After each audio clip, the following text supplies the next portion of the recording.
Muito bom dia, todos e a todas que aqui nos assistem. Sejam todos muito bem-vindos, muito bem-vindas a este webinar realizado pela Câmara Britânica de Comércio e Indústria do Brasil. Eu sou Ana Paula Vitelli, presidente da Câmara, e quero usar essas palavras iniciais para contar a vocês sobre a nossa missão. Temos como missão ser a referência da comunidade empresarial Reino Unido-Brasil, propiciando um fórum cada vez mais relevante de discussão para o incremento do comércio bilateral, investimentos, serviços e relacionamentos. A Câmara está presente em São Paulo, Rio de Janeiro, Paraná e Minas Gerais, e fazer parte da nossa Câmara de Comércio significa se envolver com executivos e executivas de alto poder de decisão no Brasil e no Reino Unido, bem como empresas relevantes no Brasil. Operamos por meio de comitês e grupos de discussão em diferentes indústrias, e inclusive transversalmente por essas indústrias, e para que vocês nos conheçam um pouco mais, convido que acessem o nosso site britcham.com.br. Uso também minhas palavras iniciais para os nossos agradecimentos, inicialmente aos associados mantenedores da Britcham, cujas marcas estiveram, então, divulgadas na nossa tela inicial, antes de darmos início a este webinar. E então a nossa equipe envolvida, a equipe da Britcham envolvida com este evento, com esta discussão. Inicialmente agradeço aos presidentes das filiais São Paulo e Rio de Janeiro, então Carolina Ures em São Paulo e Fábio Caldas no Rio de Janeiro, e aos líderes do Comitê Legal, Tributário, e Regulatório em São Paulo e Rio de Janeiro, Então, Paula Costa, presidente do Comitê Legal no Rio de Janeiro, e sua vice-presidente, Paula Abreu. Luiz Guilherme Primos, presidente do Comitê Legal em São Paulo, e seu vice-presidente, Rômulo Coutinho, também, então, os dois ligados ao Comitê em São Paulo. Então, agradeço a essa equipe, claro, Fabrício Soares, o nosso gerente da Câmara, que opera este evento nos nossos bastidores e então, permite com que esse evento aconteça. E agora é o momento de nós trazermos, então, os nossos agradecimentos aos nossos palestrantes, ilustres palestrantes convidados. Hoje temos conosco Liz Davidson, encarregada de negócios do governo britânico na Embaixada Britânica em Brasília. Liz, é um prazer ter você de novo conosco em um evento da Britcham, muito obrigada. E temos também Sérgio André Rocha, professor da UERJ e sócio da SAR Advocacia, Edson Costa, sócio na KPMG, e Aline de Faria, associada da Britcham e mestre e doutoranda pela UERJ. Minha tarefa agora é passar a palavra a Liz, mas não sem antes apresentá-la de maneira apropriada. Liz Davidson assumiu o posto de ministra conselheira da Embaixada Britânica em Brasília em agosto de 2017. E desde agosto de 2020, é então a encarregada de negócios da missão diplomática no país. Liz já trabalhou em vários ministérios do governo britânico e atuou recentemente como vice-diretora do Ministério de Comércio Internacional do Reino Unido, liderando as negociações de acordos comerciais com o continente americano no contexto pós-Brexit. Liz, eu passo a palavra a você, desejo a todos um excelente evento e uma excelente discussão. E muito obrigada. Muito obrigada, Ana Paula, pelo convite, pela apresentação. Bom dia a todos. Gostaria de agradecer também ao Comitê Legal, Tributário e Regulatório da Britcham pelo convite. É um grande prazer poder participar nesse webinar. Em conversa recente com a Ana Paula, tive a oportunidade de comentar que o governo britânico está muito envolvido no processo de acessão do Brasil à OCDE e temos apoiado essa iniciativa do governo brasileiro de forma política e técnica. Entendo que esse tipo de evento de hoje é muito importante para informar sobre os benefícios da entrada do Brasil na OCDE, especificamente sobre a mudança no regime de preço de transferência, transfer pricing, do Brasil, uma das grandes alterações que serão realizadas na área tributária. O Reino Unido apoia a entrada do Brasil na OCDE e esperamos que o país possa iniciar o processo formal de acessão em breve. Os benefícios da acessão do Brasil à OCDE serão sentidos pelo Brasil, pela OCDE e por outros países, incluindo o Reino Unido. O governo brasileiro reconhece que a adesão aos instrumentos da OCDE pode contribuir para melhor governança, eficiência na administração pública, transparência e uma política ambiental mais robusta.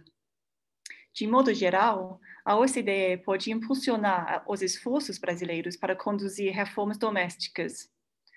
A ampliação da OCDE também é importante para a própria organização, pois a participação de países como o Brasil pode manter a OCDE inclusiva e relevante no cenário internacional. Por fim, as empresas britânicas certamente sentirão os efeitos das reformas econômicas brasileiras e da adesão aos instrumentos da OCDE, que pode levar a um aumento nos fluxos de investimento estrangeiro direto e nas transações comerciais entre o Brasil e o Reino Unido. O Brasil continua a progredir no alinhamento das regras brasileiras aos padrões da OCDE e já aderiu a cerca de 96 dos 248 instrumentos da OCDE, mais do que qualquer outro país que está querendo entrar. O Reino Unido tem contribuído com esse processo, alocando 2 milhões de libras do Prosperity Fund do Brasil para apoiar a convergência das regras brasileiras aos padrões da OCDE sobre tributação, movimento de capitais, meio ambiente, proteção dos direitos de acionistas minoritários e empresas estatais. Além disso, temos concedido assistência técnica à Receita Federal para apoiar o projeto sobre preço de transparência. Tenho o prazer de dizer que o Brasil recentemente deu passos importantes para alterar o seu regime de preço de transparência e vamos continuar apoiando o governo brasileiro na transição para as novas regras. A mudança no regime de preço de transparência brasileiro é importante para o Brasil, pois facilitará a atração de investimentos estrangeiros ao país. Mas também é importante para os países membros da OCDE que mantêm relações comerciais com o Brasil. A convergência do sistema brasileiro às regras da OCDE concederá maior transparência e segurança jurídica às empresas que operam no Brasil e pode vir a facilitar a negociação de acordos para evitar dupla tributação com economias avançadas como o Reino Unido. O projeto financiado pelo Prosperity Fund facilitou o diálogo entre o Brasil e a OCDE sobre as regras de preço de transparência. Desde o início do projeto, em 2018, o Brasil avançou muito no tema, mudou a sua percepção sobre o seu próprio sistema e anunciou no final do ano passado seu comprometimento em ajustar as suas regras de preço de transparência para os padrões da OCDE. O projeto já passou por 2 fases e atualmente encontra-se na terceira fase, a fase de implementação. A primeira fase encarregou-se de conduzir um processo para identificar as principais diferenças entre o sistema brasileiro de preço de transferência e as regras da OCDE. O resultado dessa primeira fase foi o lançamento de uma publicação que ressalta quais são as opções para alinhamento do regime brasileiro de preço de transferência às regras da OCDE. Esse material é muito importante para dar a direção às mudanças que serão realizadas pela Receita Federal. Já a segunda fase do projeto teve foco em desenvolver um documento com as principais mudanças que serão realizadas, bem como um calendário com horizonte temporal para a execução das referidas alterações. A fase de implementação atual é uma fase crucial, pois visa promover mudanças reais para a implementação de um novo regime. O grande desafio dessa fase é a necessidade de aprovação do Congresso para modificação da legislação primária, bem como a posterior edição de normas infralegais pela Receita Federal e também a capacitação dos servidores para atuarem sob o novo regime. O apoio e acompanhamento da fase de implementação por parte da Bridgestone, as empresas aqui representadas, por meio da participação em consultas públicas conduzidas pela OCDE e pela Receita, por exemplo, é muito positivo e bem-vindo, a fim de garantir o sucesso do projeto, que deve ser concluído em março de 2023. Agradeço mais uma vez a oportunidade de participar nesse webinar tão importante e estou ansiosa para ouvir as reflexões dos especialistas aqui representados sobre o tema. Muito obrigada. Obrigada, Liz. Obrigada pelo apoio do governo britânico e por esse breve panorama do projeto. Agradeço demais. É um prazer ter todos vocês aqui em mais esse webinar da Câmara Britânica, promovido pelo Comitê Legal. O formato do nosso webinar hoje será de uma conversa, um bate-papo, que deve durar em torno de 1h e 15 minutos. Em primeiro lugar, a gente vai ter uma introdução sobre o tema, de 5 minutos. Logo após, cada um dos palestrantes fará uma apresentação de 15 minutos. Depois dessa apresentação, os membros do Comitê Legal aqui presentes nessa mesa virtual vão apresentar questões, vão fazer perguntas aos palestrantes, e a audiência online também pode participar e fazer perguntas por meio do campo de Q&A que a gente tem aqui na plataforma Zoom. Nós estamos também online no YouTube, mas a gente pede, por favor, que as perguntas sejam concentradas aqui na plataforma Zoom. O vice-presidente do Comitê Legal, o Rômulo Coutinho, o vice-presidente de São Paulo e a vice-presidente do Rio, a Paula Abreu, vão organizar essas perguntas e direcioná-las aos palestrantes. Luiz Guilherme, eu passo a palavra agora para você, para que você possa fazer uma introdução dos nossos palestrantes, por favor. Obrigada. Obrigado, Paula. Bom dia a todos. É um prazer estar com vocês aqui novamente. Obrigado, Liz, também pela sua participação, pela sua disponibilidade. Como a Liz falou, essa questão dos preços de transferência talvez seja a mais importante ou a mais complicada para que o Brasil consiga acessar ou ingressar na OCDE. Apesar de o Brasil estar avançado na adesão aos formulários, essas centenas de formulários aí que a Liz mencionou. Então, como a Ana Paula já adiantou, a Britian hoje tem o prazer de contar com as participações da Aline Faria, que é nossa associada, mestre e doutoranda em Direito Tributário pela Universidade do Rio de Janeiro, e que fará a introdução do tema, do Sérgio André Rocha, que é professor de Direito Financeiro e Tributário da Universidade do Estado do Rio de Janeiro, e do Edson Costa, que é sócio da área tributária e de Transfer Pricing da KPMG. Sem dúvida, um time de primeira, a quem mais uma vez eu agradeço aqui em nome da Britian e do Comitê Legal. Eu desejo também um bom evento para todos, e Aline, agora é com você. Obrigado. Onde está a Aline? Está no mudo, Aline, por favor. Está no mudo. Cadê a Aline?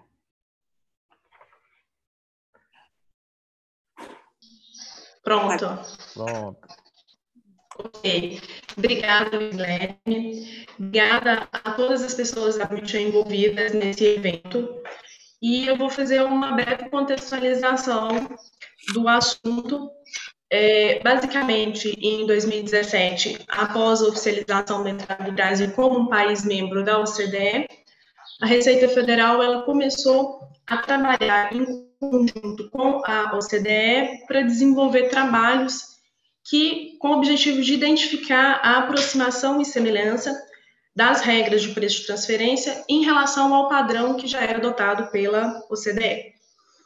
Em 2019, foi apresentado um relatório, e esse relatório ele refletiu as principais conclusões dos estudos iniciados em 2018, e em 2020, a Receita Federal lançou a consulta pública, cujo prazo se encerra agora, no dia 30 de outubro de 2020, na sexta-feira próxima, para coletar as informações das empresas brasileiras e da academia, a fim de entender essas necessidades específicas em razão das operações que são realizadas pelos contribuintes brasileiros, tendo em vista a necessidade de formatar regras específicas para auxiliar o desenho da legislação, especialmente das safe harbors. Então, é nesse contexto de diálogo e de alinhamento das regras brasileiras ao padrão OCDE, que nós teremos a oportunidade de ouvir o professor Sérgio André Rocha, que é especialista em Direito Financeiro e Tributário, professor da UERJ, e o Dr. Edson Costa, que é especialista em Transfer Pricing da KPMG. Eu passo a palavra para o professor Sérgio André Rocha e reitero meus agradecimentos a todos os envolvidos da Brigham e todos os palestrantes. Obrigada. Bom dia, pessoal. É um prazer estar aqui com vocês hoje. Eu vou pela ordem aqui agradecer o Luiz Guilherme, a Paula Costa, o Rômulo, a Paula Abreu, a Aline, que também participou aí desse convite, e dizer que é uma alegria estar aqui com a Liz e o Edson para a gente discutir esses temas relacionados à seção OCDE e preço transferência, né? Deixa eu marcar meu tempo aqui para não estourar os meus 15 minutos. Bom, sempre que a gente começa a discutir a seção do Brasil na OCDE, e a gente, né, no campo tributário, faz muito isso, né? A minha pesquisa é muito direcionada à tributação internacional, então essa parte de política fiscal internacional brasileira é tema que eu pesquiso com bastante intensidade há muito tempo. A gente trata muito, né, das diferenças e divergências da nossa abordagem de política fiscal internacional e algumas recomendações do OCDE. E desde que começou esse movimento, em 2017, né, surge a primeira pergunta, né, se o Brasil deveria ou não deveria entrar no OCDE. E eu sempre chamo a atenção de que a decisão de acessão ao OCDE, ela não é uma decisão tributária, né? Ela é uma decisão política e econômica com efeitos tributários, mas em si ela não é uma decisão fiscal. Você não entra na OCDE por questões tributárias. Então, acho que a primeira coisa que a gente tem que deixar de lado são debates de se a decisão de acessão ao OCDE é uma decisão boa ou ruim para o Brasil, vai trazer vantagens ou desvantagens, porque definitivamente essa não é uma questão fiscal, não é uma questão tributária, e tem que ser estudada por outros prismas. De outra parte, como eu disse antes, a gente tem na nossa política fiscal internacional, né, uma série de divergências entre as nossas práticas e práticas que são comuns ou recomendadas pelo OCDE. Boa parte dessas divergências, eu venho sustentando, são divergências absolutamente ilegítimas, como a diferença marcante que a gente tem entre os nossos tratados internacionais tributários e o modelo padrão da OCDE.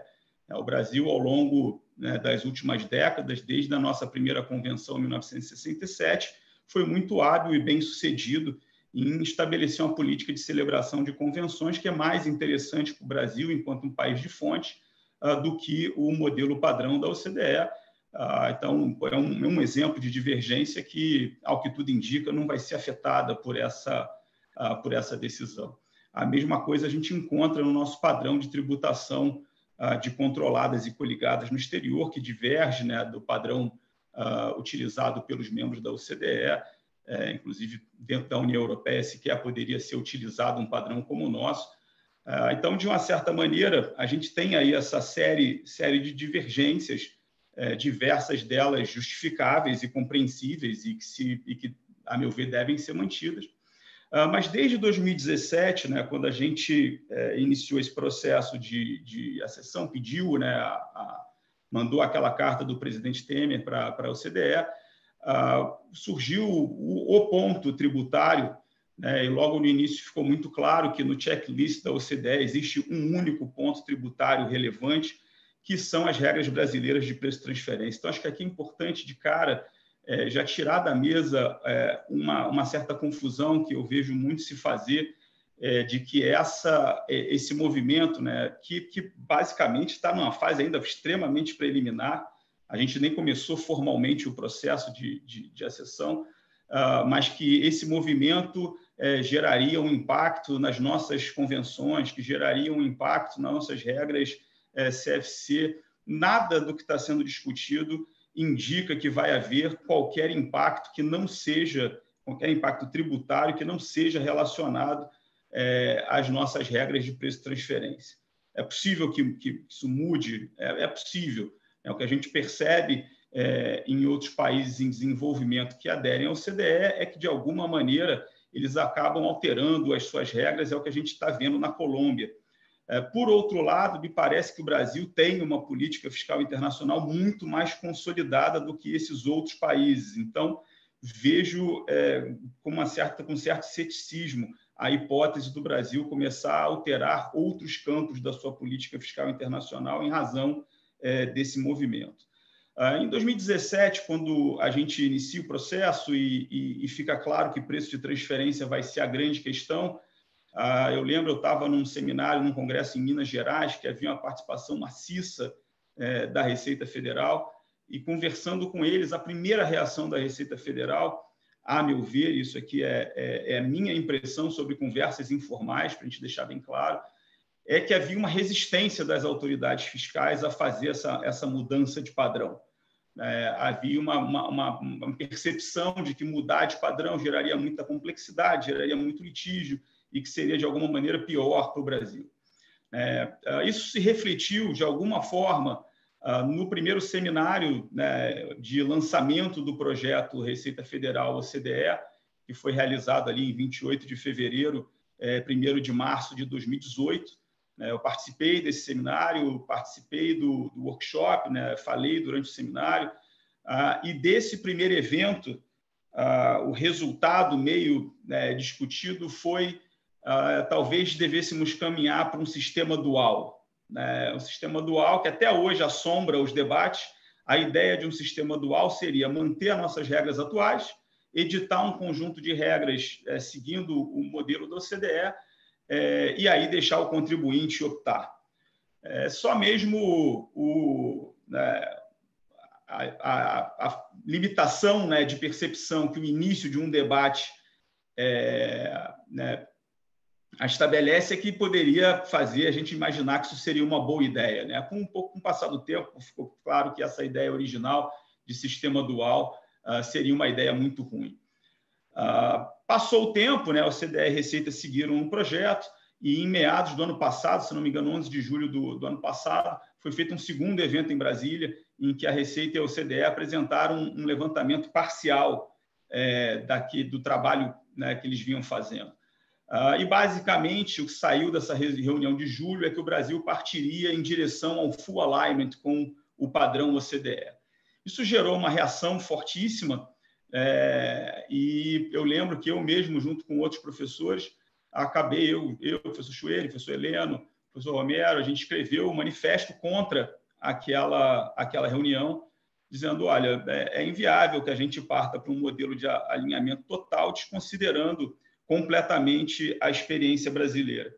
Esse manifesto gerou uma repercussão significativa, e aí, quando foi em novembro de 2019, eu fui convidado a me reunir em Brasília com o time do OCDE, com o time da Receita, para que eles pudessem me explicar melhor o projeto, e dali para frente eu tive a felicidade de trabalhar de perto com eles até a reunião em dezembro, em que a gente apresentou o relatório, que, se eu não me engano, foi a Liz que já comentou.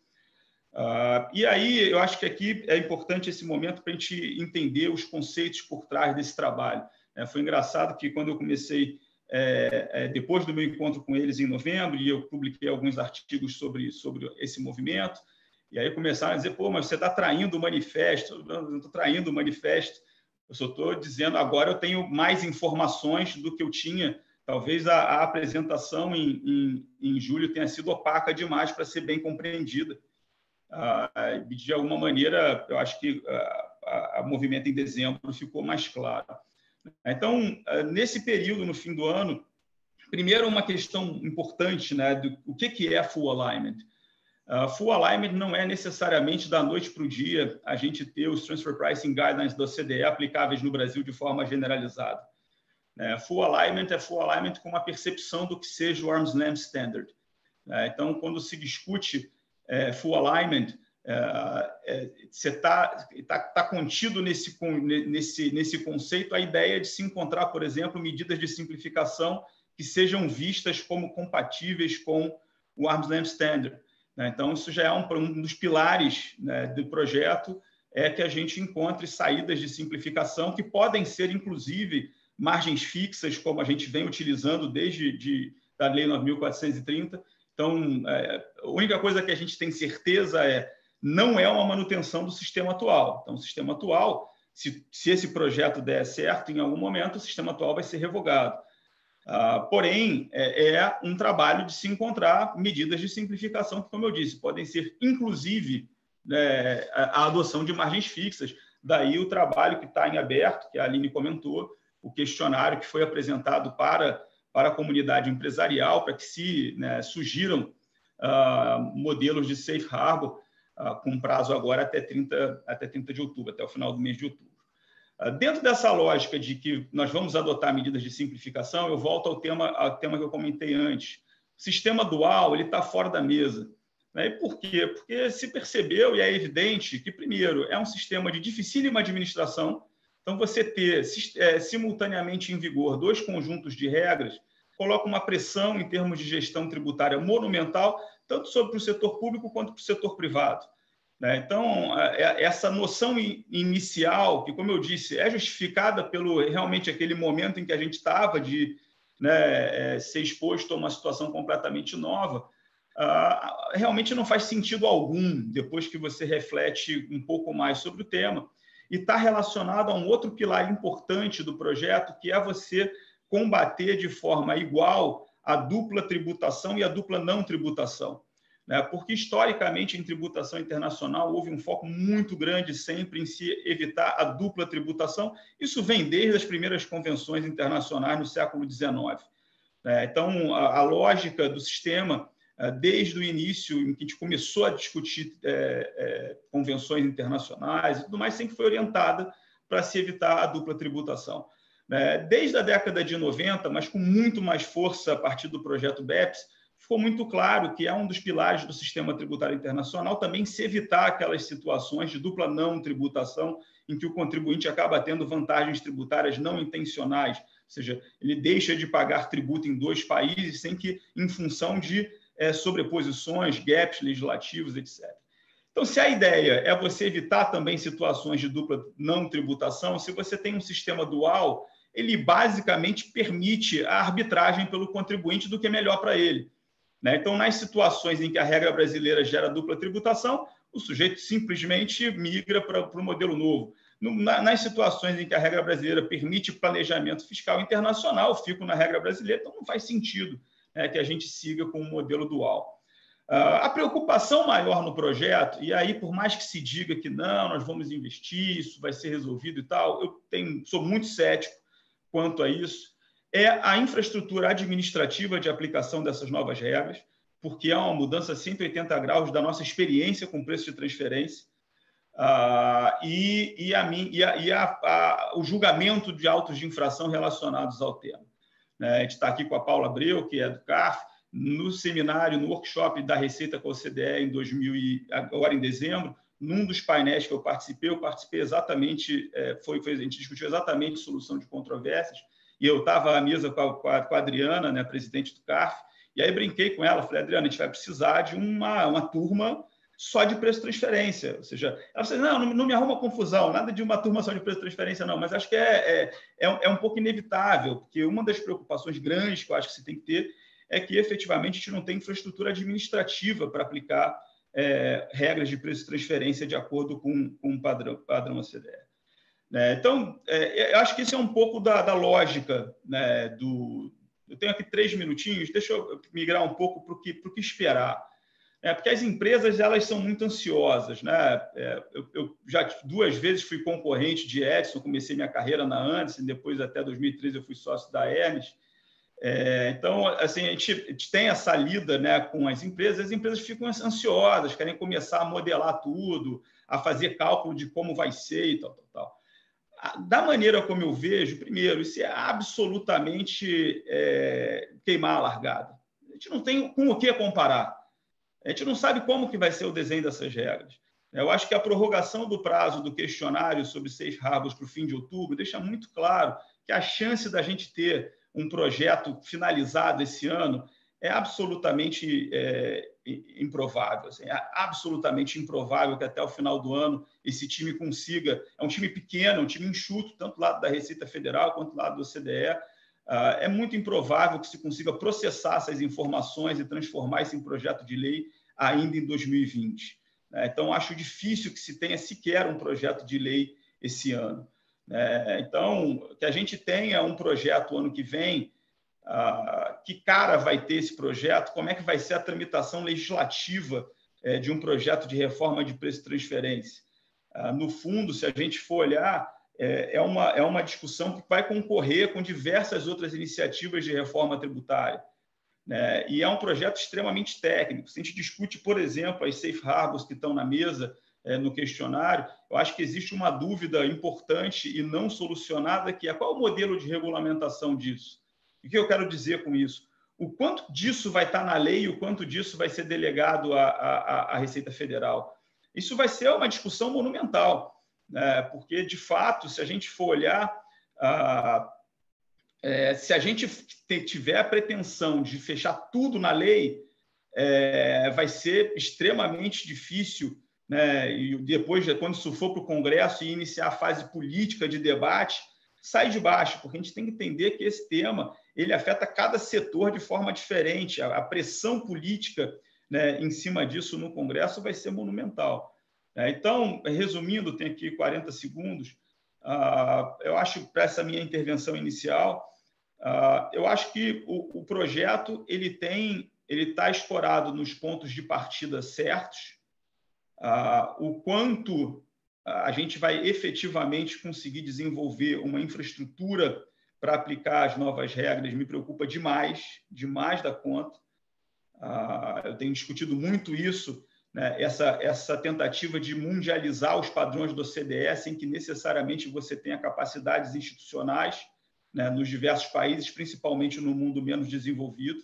Então, acho que a gente tem que ter muita, muita atenção a isso. E para as empresas, o que eu posso encerrar dizendo segura o Excel, porque não tem o que modelar ainda.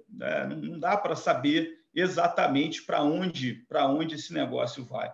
Então, Luiz, Paula, devolvo a palavra para vocês e fico à disposição aí para a gente voltar a conversar e discutir temas mais específicos que certamente vão surgir aí durante a palestra do Edson, e as questões. Muitíssimo obrigada, Sérgio. Excelente. Eu passo a palavra para o Edson para a gente complementar esse debate. A gente quer ouvir agora aí a explicação e a posição do Edson sobre o assunto. Por favor, Edson. Legal, pessoal. Bom dia a todos. Primeiramente, eu gostaria de agradecer pelo convite. Me sinto honrado de estar aqui nesse webinar com todos vocês. E aqui, assim, eu fiquei incumbido de trazer questões técnicas, como isso impacta, de fato, os contribuintes no Brasil. Então, acho que vale a pena só a gente dar uns passos para trás e lembrar que a legislação de preço de transferência surgiu lá em 1996, pela 9430, e, à época, ela foi muito direcionada para o tipo de indústria que a gente tinha no Brasil. Então, a gente tem as figuras, as características únicas das nossas regras, que são as margens fixas, as análises produto a produto, e diversos outros critérios que só eram observados, e até hoje, somente no Brasil. E por isso nossas regras sempre foram muito contestadas, principalmente quando a gente fala com multinacionais em outros países. E agora, passadas mais de 2 décadas, a gente convive ainda com essa mesma regra. Então, ela sofreu pouquíssimas alterações de 96 para cá. Acho que a gente consegue pontuar algumas alterações de margens, seja do método de revenda, ou até os novos métodos para comprovação de commodities, o PCI e o PSEX. Mas, além disso, a gente não teve grandes alterações nas regras. E o fato é que as empresas aprenderam a lidar com essa metodologia de transfer price que a gente tem no Brasil. Elas realizam suas análises, seja mensalmente, semestralmente, anualmente. Algumas convivem bem com o método, porque ele não gera nenhuma exposição fiscal, porém outras certamente se deparam com dupla tributação ano após ano. A gente vê isso claramente quando a gente fala com os nossos clientes, que muitos deles, de fato, apuram ajustes de transfer price e têm que tributar esses valores. Então, agora a gente entra nessa discussão, se vale a pena ou não migrar para o modelo da OCDE. E aqui eu queria comentar um pouco sobre o estudo concluído pela OCDE junto com a Receita Federal, onde eles fizeram um assessment das regras brasileiras. Então, ali eles procuraram entender profundamente como funciona o nosso a nossa regra de transfer pricing, até para avaliar se seria possível ter um sistema dual, onde a gente combinaria regras com diferentes abordagens. E o fato concreto é que esse estudo trouxe quase 40 pontos de divergência, pontos técnicos, né? Então, logicamente, eu não tenho tempo aqui para falar de todos, mas aqui só para ressaltar alguns, os mais relevantes. A gente não tem, na regra brasileira, a previsão do princípio do arm's length, como o Sérgio Rocha já mencionou. O princípio do arm's length diz respeito ao fato de que uma empresa que realiza operação com parte relacionada deve respeitar condições de mercado, ou seja, deve transacionar como se as partes não fossem relacionadas. Então, esse é um termo até subjetivo, e por óbvio vem várias regras por trás desse princípio para que a gente consiga atingir essas condições de mercado. Isso vem através de análises funcionais, análises econômicas, que a gente pode falar um pouco mais para frente. Mas esse conceito por si só já diferencia muito as regras, né? A gente tem um mecanismo muito objetivo aqui no Brasil, focado em análise e cruzamento de dados, né? Então, esse critério por si só já é um grande empecilho, uma grande diferença das nossas regras. Eu mencionei aqui já a questão das margens fixas, isso é sempre criticado em relação às nossas regras, até porque essas margens elas não sofrem alterações consistentes com a realidade do mercado, então elas não necessariamente refletem os setores específicos que estão utilizando esses métodos para comprovação de transfer pricing. E daí nós temos vários pontos, mas um dos mais relevantes que eles trouxeram foi a questão dos royalties, né? Royalties é um tema extremamente importante quando a gente fala de transfer pricing, né, no âmbito internacional. E aqui no Brasil a gente segue com a regra dos anos 50, né, que traz a dedutibilidade dessas despesas com base no 5% da receita líquida que elas geram, né? Então, com certeza, a gente não estamos preparados para lidar com operações tão complexas que acontecem hoje, principalmente quando a gente fala de economia digital, né? Então, realmente, no exterior a gente já fala de funções DEMP, então eles já levaram a discussão de intangíveis para um outro nível, e a gente segue ainda com aquela discussão da dedutibilidade dos 5%, né, sendo 1% para uso de marca, enfim. Então, tem essa questão também. E aqui até trazendo um pouco para a nossa realidade, né, a realidade do contribuinte, eles também criticaram a forma como nós implementamos a ação 13 do BEPS, que é a ação que traz o C-by-C, ou a declaração país a país. Então, a gente sabe que a ação original ela não traz somente o C-by-C, mas ela traz as figuras do Master File e do Local File, que são outros documentos de transfer pricing que nós não implementamos aqui no Brasil. Então, esse é um outro ponto também que tem que ser debatido, porque em algum momento, considerando essa convergência de regras, a gente vai ter que implementar esses documentos também aqui no Brasil. Então, não se sabe como isso vai ser feito, se a gente vai continuar tendo as fichas na ECF, como tem o bloco W, que já reflete o C-by-C, a gente não sabe exatamente como vai acontecer com o Master File e o Local File. É que a gente tem, obviamente, nós temos diversos outros pontos a serem debatidos, mas o que a gente tem discutido muito é com relação à dificuldade que nós teríamos aqui no Brasil, considerando esse novo cenário. Então, o primeiro ponto que aparece seria com relação à identificação de comparáveis, né? Quem sabe que o modelo OCDE ele não é objetivo como o nosso, não é feito com números da própria empresa, mas sim ele é feito com análises econômicas, né? Então, nós temos análises funcionais, num primeiro momento, que visam identificar onde estão alocados os ativos, riscos e funções do grupo multinacionais, e a partir daí é realizada a análise econômica que é feita com base em dados, em benchmarks de empresas, né? Então, essas informações específicas nós não temos para o nosso mercado, né? Nós não temos. Então, normalmente, o que a gente conhece é que tem base de dados na Europa, América do Norte, então a gente tem bases consistentes nesses países ou nessas regiões, mas quando a gente fala de Brasil ou América Latina, nós, de fato, não temos. E, logicamente, outros países da América Latina que já seguem as regras do OCDE se deparam com esse mesmo problema. Então, para resolver esse problema, a gente tem uma série de ajustes econômicos que podem ser feitos nessas bases de comparáveis. A questão é que isso tem que ser elaborado com cautela, eu diria, aqui no Brasil, até para que a gente tenha alguma segurança jurídica nesse sentido, né? Então, quando a gente for fazer esses ajustes econômicos, é importante que a gente esteja alinhado com uma legislação e que o fisco tenha o mesmo entendimento.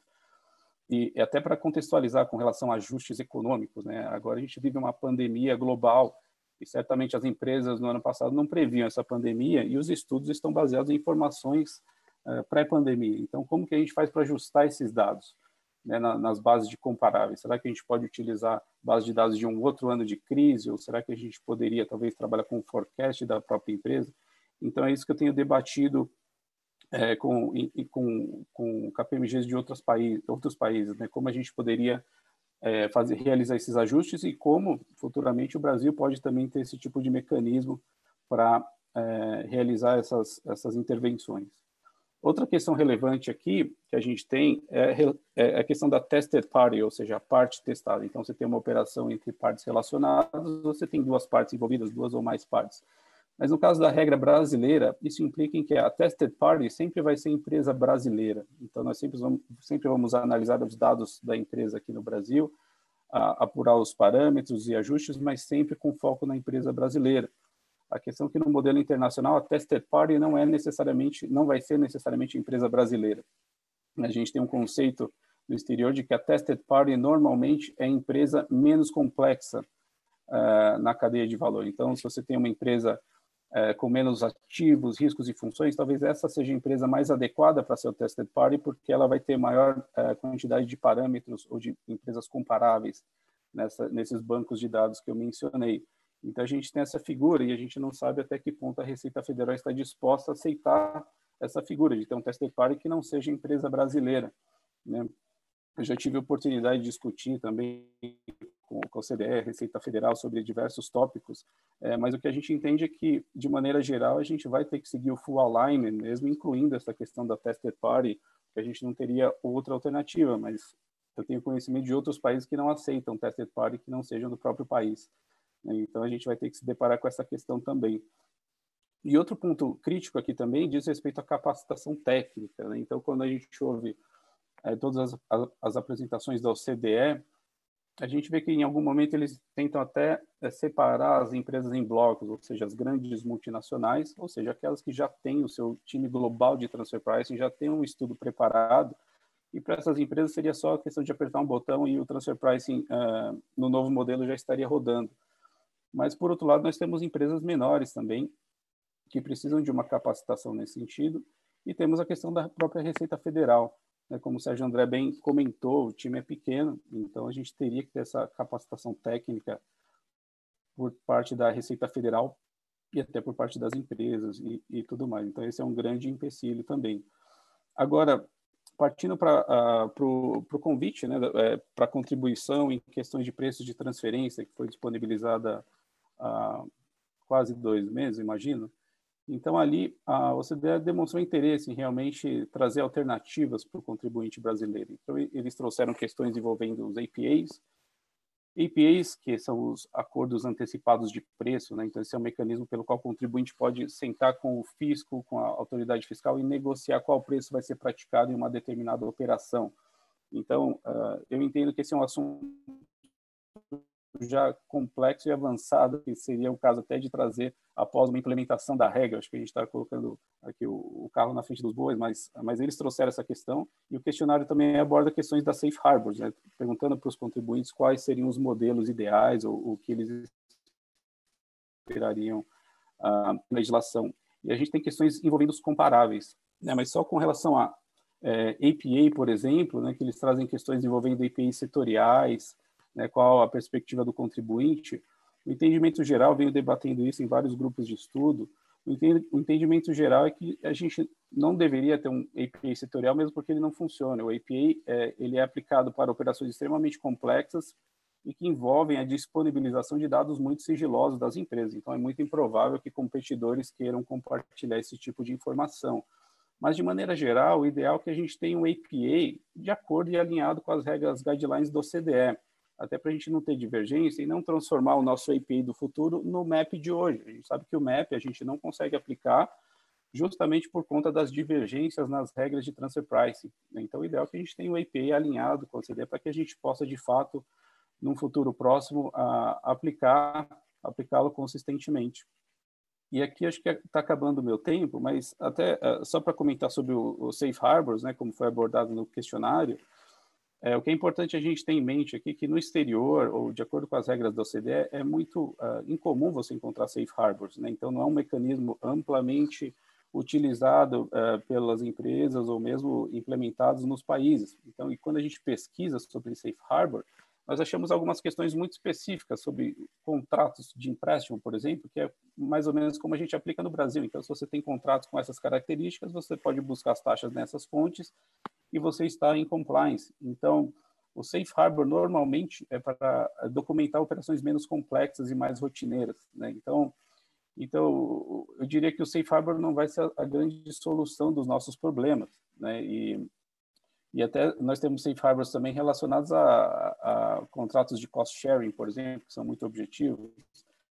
Então, a gente sabe que, de maneira geral, um markup de 3% a 5% é aceitável num projeto desse. Então, talvez esses mecanismos fossem interessantes para a gente implementar por aqui, focando em operações rotineiras e menos complexas, e não tentar mudar o conceito de safe harbor, né? Só lembrando que, do ponto de vista da OCDE, a nossa regra de transfer pricing já é uma grande safe harbor, né? Então, quando a gente traz margens fixas, pré-determinadas e as contas exatamente como devem ser feitas, isso já é um safe harbor do ponto de vista da OCDE, né, de acordo com o conceito de transfer pricing internacional.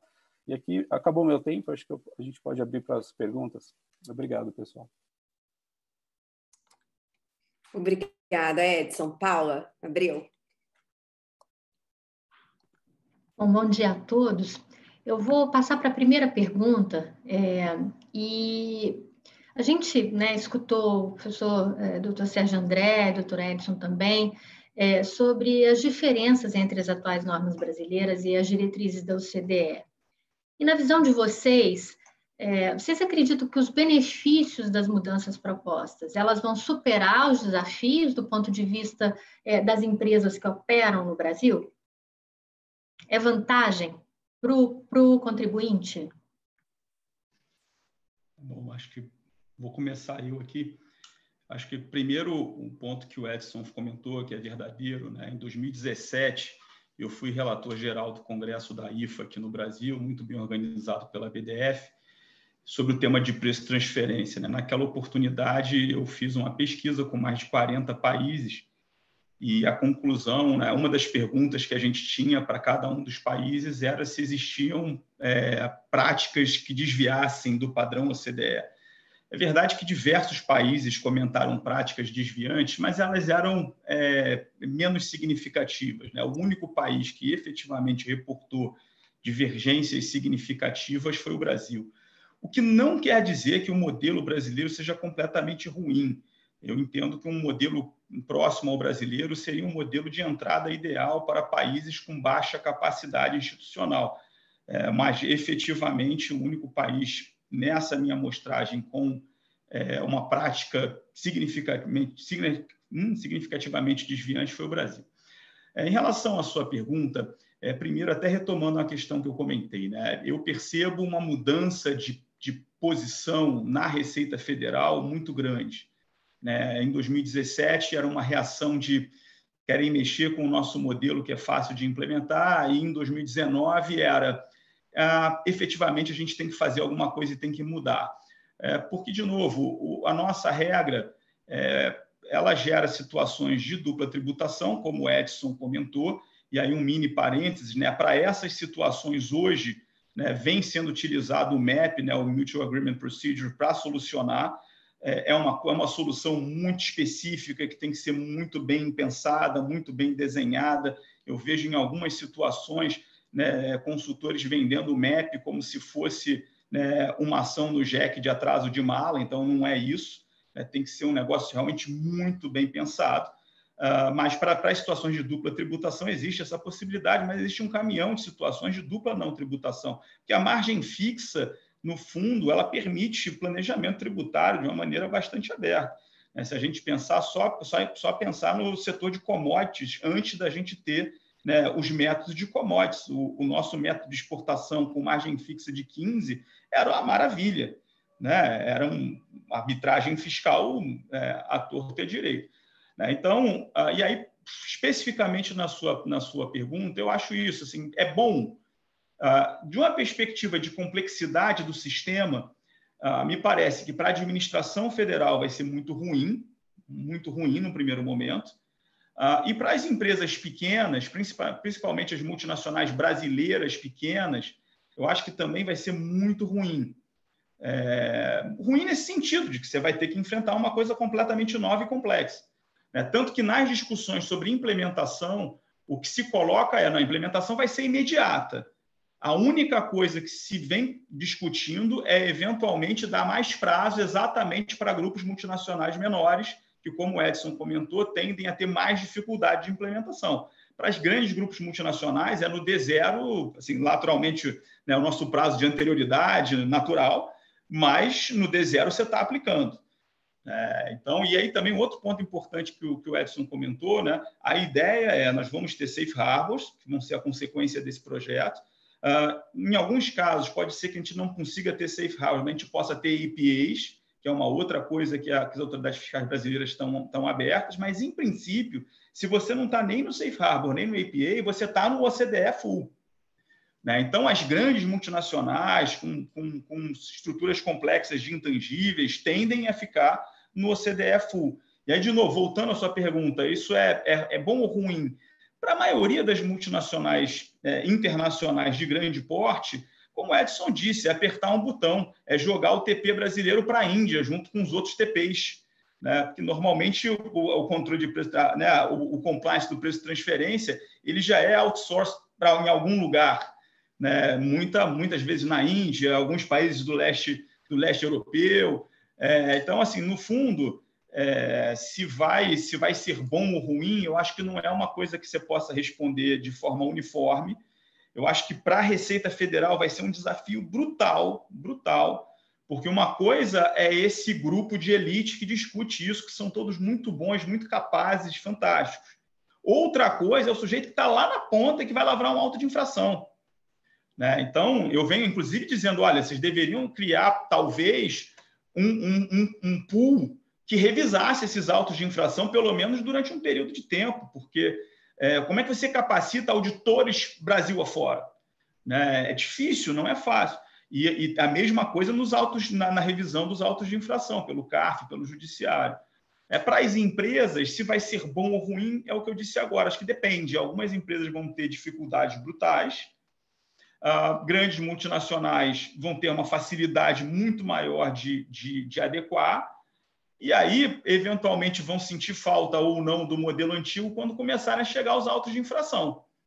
E aí, quando começarem a ser autuadas com esse padrão aberto de base econômica, porque eu sempre digo isso, né, brincam muito com a gente de formação jurídica, né, que as palavras são abertas, que você, né, chega a qualquer resultado, mas os números são a mesma coisa. Você junta 3 economistas que eles fazem a modelagem que você quiser para justificar o que for. Então, não é que assim, não, porque nos números, se os números dessem essa certeza toda, a nossa vida seria muito mais fácil e muito menos, a gente enfrentar muito menos crises.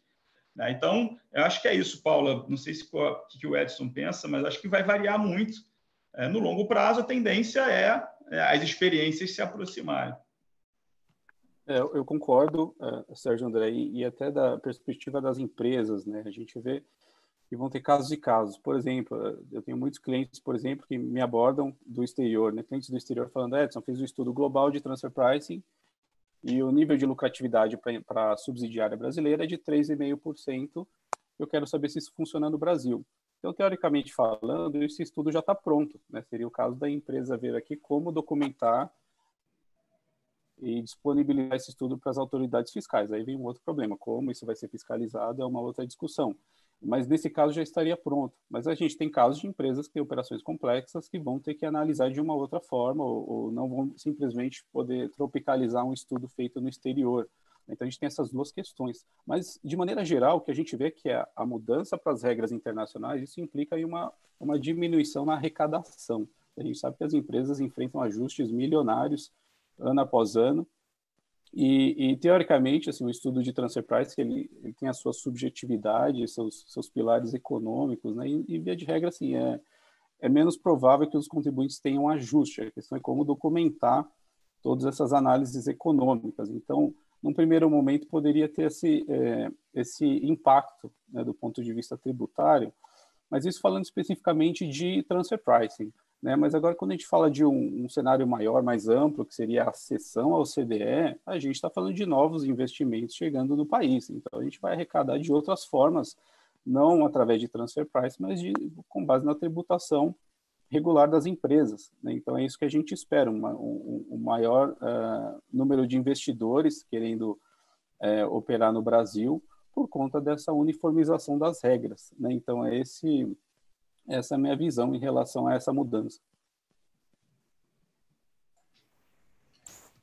Bom dia a todos. Vou passar então para a segunda pergunta.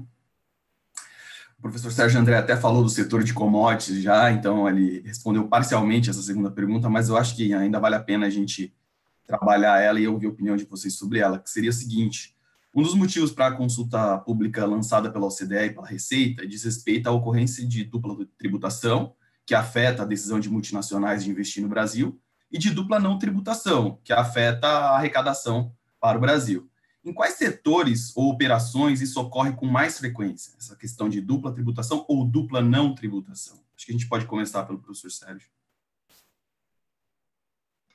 Olha, Rômulo, acho difícil, pelo menos eu não tenho essa amostragem para poder te pontuar setores. Eu acho que assim, que é uma situação que é bem evidente e que o Edson comentou, né, quando a gente tem o uso de intangíveis. Efetivamente, toda a nossa parte de royalties, e por isso, por exemplo, em novembro passado, eu fiz um roadshow com a equipe da OCDE e da Receita em São Paulo, né? A gente foi na Brascom, né, que é a associação, né, das grandes do setor de tecnologia, e na sequência a gente foi no GETAP. E, por exemplo, quando você vai na Brascom, né, nas empresas de tecnologia, até quando a gente saiu da reunião, foi engraçado que o pessoal falou assim, pô, mas o pessoal aqui está super animado. Eu falei, o pessoal de tecnologia, a boa parte fica bastante animado, porque as regras de royalties hoje são absolutamente anacrônicas, como o Edson disse, vem da década de 50, e aí o pessoal está doido para ter algum padrão, eles querem entrar, querem padrão OCDE, com todas as dificuldades que a gente tem, né, com as questões de TP e intangíveis. Então, eu acho que assim, tem alguns setores que efetivamente têm peculiaridades, né? O setor exportador, né, aqueles que ainda trabalham com planejamentos, com trading e tudo mais, podem ter, por outro lado, um impacto negativo. Muitas vezes, né, o driver por trás da trading é que, mesmo com as regras brasileiras, você ainda consegue fazer alguma arbitragem com as diferenças de padrão, né, de TP entre o Brasil e o país da trading. Se você passa a ser tudo TP ou CDE, pode ser que se fechem algumas portas de planejamento, até ainda para empresas exportadoras de commodities. Então, assim, é difícil ver. Eu acho que quando saírem os resultados dessa consulta em relação aos safe harbors, a gente já vai ter alguma visibilidade, até pela maneira como os setores se apresentarem. Esse aspecto, até a sua pergunta, me permite fazer um último comentário, né? Porque, por exemplo, durante também os debates do projeto, né, surge aquela questão, então por que não resolve logo os royalties? Porque se fazer uma implementação total é muito mais trabalhosa, se impacta todo mundo ao mesmo tempo. Vamos olhar aqueles setores que têm uma situação completamente anacrônica e resolve eles, porque ali não vai ter dúvida. Isso também foi uma opção, né, do projeto de não não adotar soluções parciais. Então, ou seja, há uma percepção, me parece, generalizada de que, por exemplo, estamos mal parados em relação às regras de royalties, mas não se tomou uma iniciativa, e aparentemente não é essa a intenção, de falar assim, ok, vamos lidar com royalties e depois a gente vê se consegue uma solução mais abrangente. Então, a ideia não, vamos mudar tudo, e aí esses setores que hoje têm uma situação mais estrangulada vão junto, mas não de forma isolada. Rômulo, a pergunta é bem interessante, e eu estava pensando aqui, quais setores sofrem mais com a dupla tributação? O fato é que, assim, na minha experiência prática, eu tenho empresas dos mais diversos setores e não existe uma regra. né? Isso é porque a nossa regra não traz aspectos da realidade das empresas, né? Então, a partir do momento que a gente fala de margens pré-fixadas, né, você tem um cap de 15%. Então, se a empresa está exportando ouro, está exportando brinquedo, está exportando celular, é um markup de 15%. Então, isso de fato não reflete o ambiente que a gente tem. Isso se aplica tanto no outbound como no inbound. Então, não existe uma regra. O fato é que a regra não traz, a regra atual não traz os argumentos técnicos necessários para que as empresas possam se posicionar de uma maneira diferente, né? E até com relação à falta de reconhecimento de receitas, né? A nossa regra é um pouco fraca com relação a essa parte de trazer receitas para o país, porque a gente sabe que o objetivo da regra de transfer price é que os países possam proteger suas receitas e seus lucros para a tributação. Então, a gente tem, por exemplo, a regra da dispensa de comprovação dos 5%. Né? Então, a regra diz que se a exportação da empresa for inferior a 5% da receita líquida, ela não precisa cumprir com regras de transfer price. Agora, grosseiramente falando, a empresa pode interpretar da seguinte maneira, pensa assim, olha, se eu faturar menos, se eu subfaturar nas exportações, então eu entro nessa regra e não preciso me preocupar mais, né? Então, existe essa preocupação, né? Então, talvez a gente esteja estimulando o subfaturamento aqui nas exportações, né? Por outro lado, a gente acompanha operações complexas que envolvem até transferências de intangíveis do Brasil para outros países para serem explorados nos outros países, mas nós temos regras um pouco consistentes para a gente proteger essa receita, né? Nós não temos uma regra objetiva de como a gente vai tributar essa operação ou como a empresa brasileira vai se beneficiar por ter gerado esse intangível num primeiro momento, né? Então, a gente tem as regras, novamente, de royalties dos anos 50, que elas são previstas para operações de inbound, para o outbound nós não temos essa regra, e nós acabamos observando a regra de transfer pricing para essa operação também, que também, obviamente, ela surgiu ali na década de 90 e ela claramente estava focando na indústria ali de importadores e distribuidores. Então, esses são alguns aspectos interessantes para a gente pensar. Vamos lá. O tema da próxima pergunta agora são safe harbors. E eu vou mesclar uma pergunta nossa do comitê com uma pergunta que veio aqui da audiência, né? Então, o tema nossa legislação, o Edson acabou até de mencionar, né? Ela coloca os agentes e concessionários e distribuidores exclusivos,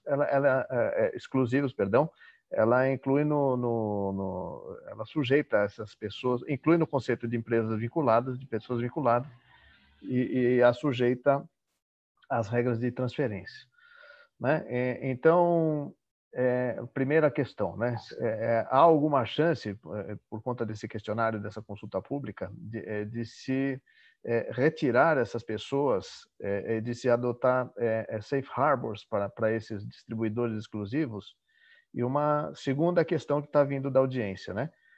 Em se adotando os safe harbors aqui no Brasil, essa adoção ela não geraria problemas no compliance tributário dessas empresas no exterior, no país de destino? Sim, a pergunta é muito boa, Luiz. Assim, um aspecto interessante do distribuidor exclusivo ou mesmo da operações com empresas situadas em paraísos fiscais, né? Então, esse ponto especificamente foi até um dos pontos levantados pela OCDE no assessment que eles fizeram, né? Então, isso foi mencionado que em nenhum outro país, com exceção, acho que poucos países, talvez Portugal, tem um mecanismo parecido de aplicar regra de transfer pricing em operações com empresas situadas em paraísos fiscais, né? O mesmo se aplicaria a essa questão dos distribuidores exclusivos. Eu acho que essa é uma figura única aqui no Brasil também. Mas a questão é que esse questionário ele é bem objetivo com relação aos temas. Então, a gente fala de APA. Isso não essa questão do distribuidor exclusivo não se aplica especificamente para safe harbor, se aplica como uma regra geral, né? Então, não é só para o outbound, é só para o inbound, é uma regra geral de transfer pricing, né? Mas o que a gente tem discutido com relação a esse questionário é que as perguntas são tão específicas que às vezes é um pouco complexo de respondê-la na sua integralidade. Então, o que a gente sugere é que, se os contribuintes tiverem alguma sugestão, que levem através do questionário. Acho que é um bom meio ali para a gente trazer algumas questões. Acho que tem alguma questão referente a outros tópicos também. Então, acho que esse assunto poderia ser endereçado lá também, né? E desculpa, a segunda pergunta é do... Então, emendando com a audiência, né, pegando da audiência, se essa adoção de safe harbors aqui pelo Brasil não vai gerar problemas de compliance tributário no outro país, né? Sim, com que o Brasil está transacionando.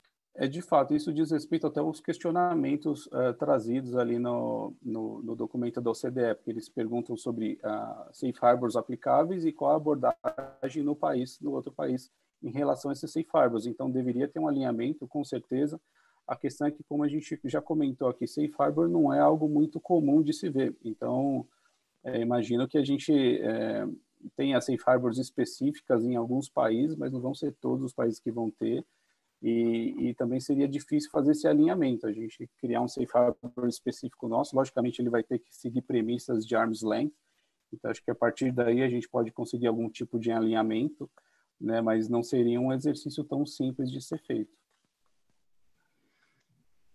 Eu acho que, começando pelo final, eu não tenho a menor dúvida de que vai ser alinhado, né? Como eu disse até antes, a premissa do trabalho é full alignment, mas full alignment entendido como alinhamento ao Arm's Length Standard, e aí esse trabalho de Safe Harbor, feito em conjunto com a OCDE e a Receita Federal, é exatamente para se definir que tipo de Safe Harbors a gente pode implementar alinhados com o Arm's Length.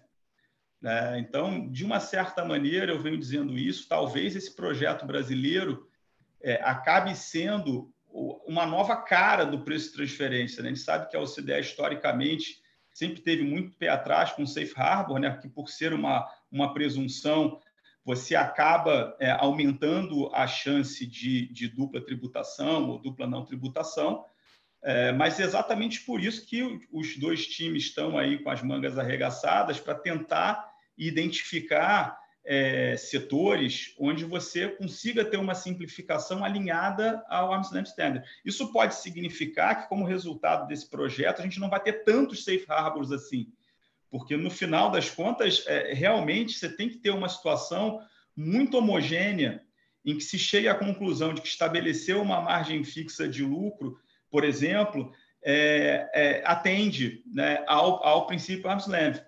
Então, assim, eu acho que o que sair daí vai ser considerado completamente alinhado, vai ter o stamp de que isso aqui é Arm's Length, que é o problema que a gente tem hoje, né? Que, como o Edson comentou, a gente tem poucas margens, não tem trabalho de revisão dessas margens, e aí realmente você acaba jogando dentro do mesmo pacote coisas completamente diferentes, né? Que não é a ideia do padrão novo. Sobre a primeira pergunta, como eu disse antes, assim, é um exercício de futurologia ingrato comentar o que vai ficar, o que não vai ficar. Em princípio, a lógica do projeto é jogar tudo para baixo, derrubar o sistema inteiro e não ficar nada do sistema brasileiro. Está sendo feito um novo sistema do zero, que, em princípio, vai ser alinhado ao CDE com essas exceções, ou seja, o que vai divergir do que hoje são os Transfer Pricing Guidelines. O que vai divergir são essas situações que se está tentando encontrar, que merecem um tratamento diferenciado, que justificam um tratamento diferenciado. Nesse aspecto, a pandemia foi muito negativa, porque, por mais que as equipes da Receita e da OCDE tenham seguido trabalhando violentamente nesse projeto, né, em dezembro do ano passado, quando foi feito o workshop em Brasília, né, a promessa era de uma vinda maciça, de encontros maciços com o setor empresarial, com o setor técnico, tanto que, na semana em que a gente começou o processo de isolamento social, ali na semana de 15 e 16 de março, a equipe da OCDE estava chegando para uma missão no Brasil, ia passar 2, 3 dias em São Paulo, depois ia migrar para Brasília, e aquilo ali depois já tinha uma outra missão programada para maio, e isso se quebrou, né? E, de uma certa maneira, atrasa o projeto, e em torna mais difícil.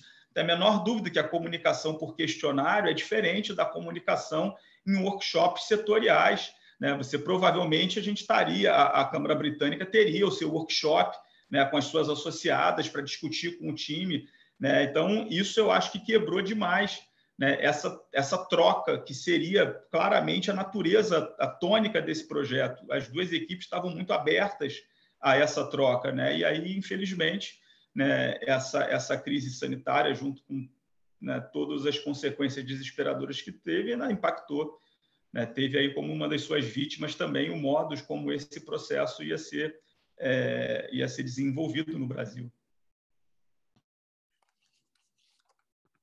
Obrigada, gente. A próxima pergunta, que tem até a ver muito com o que o professor Sérgio falou agora também, e o Edson mencionou a dificuldade de implementação nas regras de transfer pricing pela falta de comparáveis, né? O Walter, também da audiência, questiona a falta de comparáveis como um obstáculo a ser superado na implementação das regras de transfer pricing.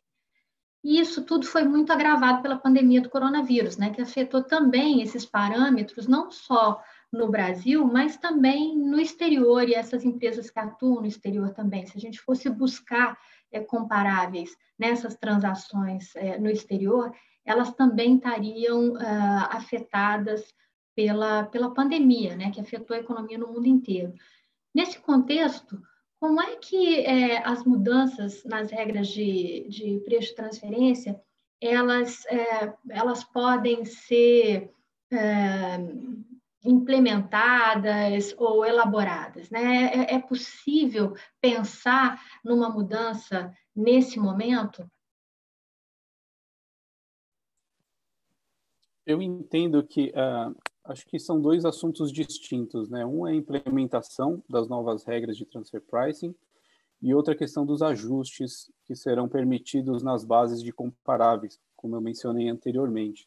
Então, esse exemplo é muito bom da pandemia, né? Então a gente vê que em outros países a gente tem discutido exatamente isso, como que nós vamos adequar os estudos feitos com base em comparáveis pré-pandemia, né? Então a gente discute muito quais seriam esses critérios, né? Então seriam ajustes macroeconômicos, microeconômicos ou ajustes que visem excluir ou diminuir esse efeito da pandemia. Então aqui no Brasil a gente deveria implementar a regra, o full alignment, porém a gente deveria ter mecanismos claros de ajustes nas bases de dados, né, que aí entra um pouco da subjetividade do modelo internacional de transfer pricing. Então acho que o impacto seria esse. Então nós temos dois desafios aqui. Primeiro é que antes da pandemia a gente já não tinha essas bases de dados, né, então nós vamos ter que fazer como países da América Latina, que utilizam essas bases europeias ou norte-americanas e realizam os ajustes econômicos aplicáveis. Então isso esse vai ser o caminho a ser tomado pelas empresas brasileiras a partir do momento que a gente tiver esse novo modelo. A partir daí, logicamente, não queremos nenhuma crise aí para os próximos anos, mas caso ocorra, o ideal é que a gente tenha esses mecanismos muito claros na legislação, até para trazer segurança jurídica, né, para todos os contribuintes, porque a questão já é subjetiva. Agora, se não está claro, a chance da gente ter um desentendimento ali na hora da interpretação é muito grande. Então, acho que são esses dois pontos que a gente tem que levar em consideração. O Sérgio mencionou, só complementando a pergunta aqui, o Sérgio mencionou a possibilidade, inclusive, de manter essas margens, né? Será que isso seria uma saída, Sérgio? Você acha que poderia ser uma saída para o problema? Veja, essa pergunta tem vários aspectos, né? Assim, na verdade, não é a possibilidade de manter as margens, né? A gente não vai manter nada.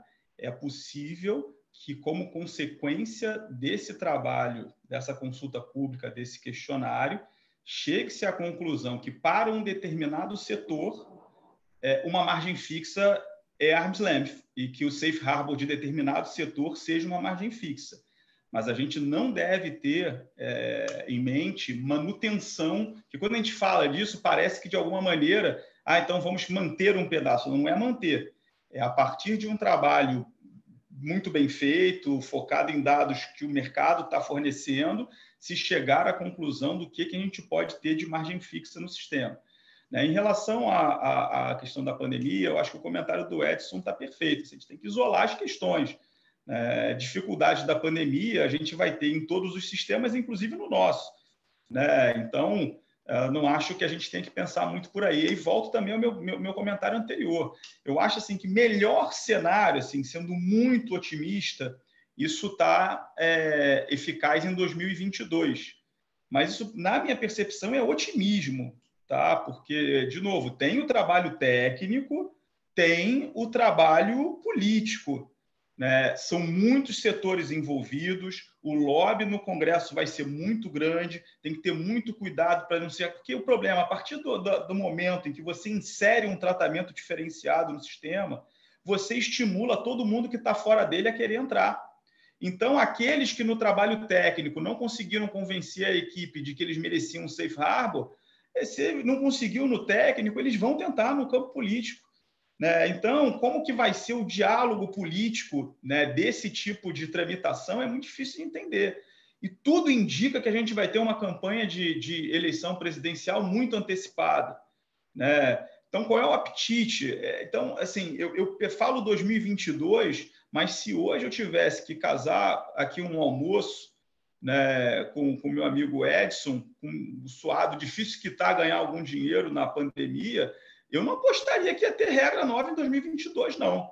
Pode ser que aconteça, vamos dizer, é um cenário otimista, né? Então, acho que a gente tem que ver, aí em 2022, em princípio, ainda há reflexos, né, da crise sanitária, mas se espera que a gente já tenha passado por isso. Não sei se chegou a próxima, mas essa a gente deve ter virado a página. O último comentário, porque isso eu vejo muito e vem da pergunta que vocês trouxeram da audiência, mas assim, poxa, mas nós não temos comparáveis e tal. Não adianta ter medo do porvir com base nas nossas regras atuais. Todo mundo sabe disso. Todo mundo envolvido no projeto sabe disso. Vão ter soluções para isso. Então, vai-se ter acesso a bases de dados para fazer comparações.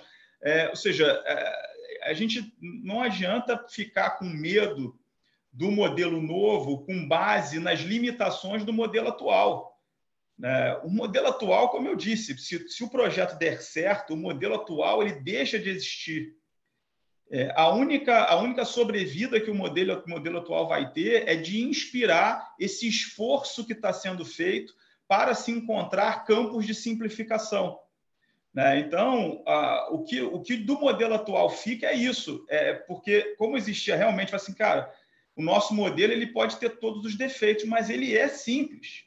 Você está lá no CARF, Paulo, a quantidade de litígios sobre preço de transferência no Conselho não é grande, né? E muitas vezes ele é pontual, é divergência lei N, ou seja, tem algumas teses de preço de transferência, mas o volume de casos de preço de transferência que a gente tem hoje não é um volume monumental, né? Então, assim, existe um certo conforto, o modelo tem vários defeitos, porém, ter regras de simplificação efetivamente é vantajoso. É isso que fica, e por isso que o time está fazendo esse esforço, né? Mas, para mim, é a única coisa que fica. Não adianta ter medo. Como é que eu aplico isso? Eu não tenho bases de comparáveis, mas vai ter. Quem está trabalhando nisso sabe que precisa ter e sabe que a gente não tem, né? Então, acho que aí é confiar e engajar e participar do processo, que, de novo, como eu disse antes, foi um problema da pandemia, que esse engajamento, essa participação ia ser muito maior, a equipe da Receita e da OCDE estavam muito abertas a isso, e aí, realmente, essas limitações de movimentação acabaram, né, derrubando aí o que era a metodologia. Fechei meu microfone antes de terminar de falar. Não, obrigada, Sérgio. Infelizmente, a gente esgotou o tempo, então eu ia pedir só se cada palestrante, Sérgio, Edson e Aline, gostariam de fazer uma consideração final em 1 minuto cada um, por favor, para a gente encerrar aqui o nosso webinar. Começando pelo Sérgio, você quer fazer a sua consideração, por favor? Só agradecer a vocês aí pelo espaço, pelo convite. Eu acredito isso, assim, por mais que, pegando o gancho no que eu acabei de dizer, por mais que o isolamento social tenha prejudicado esse movimento, né, eu acho que os times são muito abertos, eles leem muito o que sai, o que se publica sobre o projeto, né? Então, o que eu deixaria como palavras finais, né, para a Câmara, né, para os associados da Câmara, se organizem, produzam, né, façam eventos como esse, eles sempre assistem esses eventos. Então, sempre alguém assiste. No time da OCDE tem um brasileiro, eles assistem também, né? Então, de repente, organizem eventos com as empresas, debatendo temas específicos, que isso vai ecoar sobre a equipe que está trabalhando nesse nosso movimento. Então, como palavra final, o que eu acho continuem fazendo eventos sobre esse, produzam estudos, produzam conteúdo que agora fica aí disponível, né, para todo mundo acessar, que com certeza vocês vão estar participando do processo e vão ter como influenciar o processo, dar informação, né, que eu acho que é o que todo mundo quer, dar informação para que seja considerado. Mais uma vez, obrigado a vocês. E conta com a Câmara Britânica por meio do Comitê Legal, com certeza a nossa atuação vai ser nesse sentido. Obrigada. Edson, você quer fazer, por favor, a sua consideração final? Eu queria mesmo agradecer a oportunidade, acho que o debate foi muito bom, e eu fico sempre à disposição de vocês, se vocês quiserem fazer um outro evento mais para frente, para abordar outras questões, eu fico à disposição, inclusive para responder as perguntas que estiverem por aí, se vocês quiserem me mandar, eu posso responder também. E, novamente, muito obrigado. Foi muito bacana participar desse webinar. Com certeza, Edson. Nós tínhamos várias outras perguntas aqui, feitas pelo Comitê Legal e também da audiência, que a gente não conseguiu passar, então seria ótimo poder contar com a sua participação para respondê-las. Obrigada. Aline, você quer fazer, por favor, a sua consideração final? Eu gostaria de agradecer ao professor Sérgio André, ao Edson, a toda a equipe da Bridgman, a você, a Paula. E a percepção que eu tenho é que o diálogo ele está aberto e que tudo caminha para que o projeto ele realmente agregue a matéria que está sendo discutida, porque existe de ambas as partes, ou da maior parte dos envolvidos, esse intuito de diálogo, e debates como esse são realmente muito importantes para contribuir para o sucesso do projeto, e é o que todo mundo espera, né? Exatamente, Aline. Obrigada. Então, eu agradeço a todos os participantes. Então, encerramos e vamos, em breve, divulgar o próximo evento organizado pelo Comitê Legal aqui da Câmara Britânica. Muito obrigada a todos e bom dia. Bom dia, obrigado. Pessoal. Obrigado, bom dia. Obrigado, bom dia. Obrigada, bom dia.